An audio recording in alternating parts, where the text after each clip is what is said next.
What's going on, TikTok family? It's your boy, Pastor Wes. I love doing these sessions with you all every week because we are getting deeper into the Word and we're beginning to understand a little more fully what the Word actually means. So I want to talk about a particular scripture that is often quoted but misapplied, right?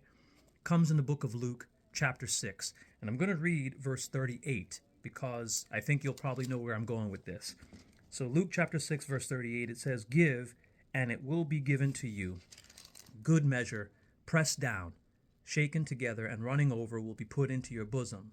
For with the same measure that you use, it will be measured back to you."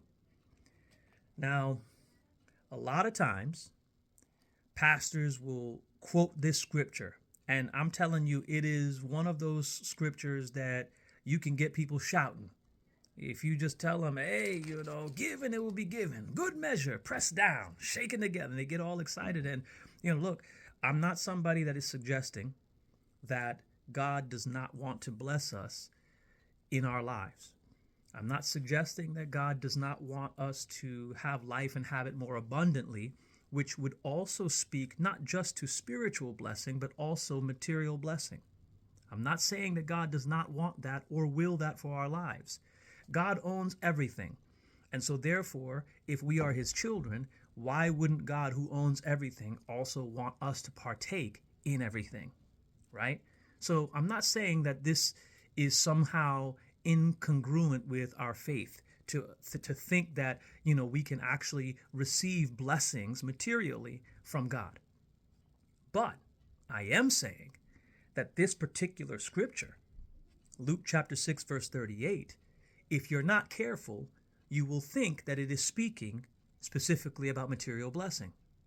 Let me read a couple of verses before verse 38.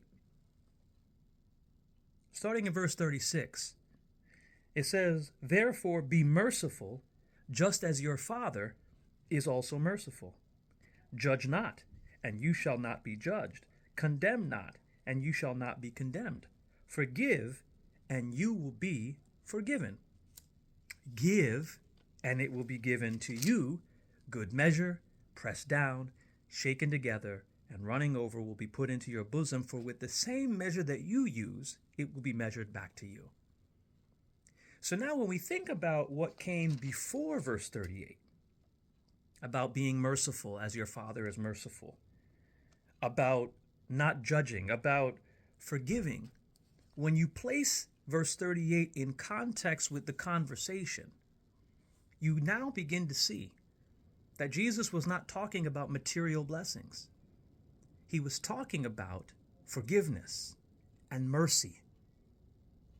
What is often missed in our modern context of Christianity is this notion that somehow to want to be merciful towards people, to be forgiving and loving toward people, that nowadays somehow it is being projected as it is not congruent with our faith, when in reality that is exactly what Jesus was teaching.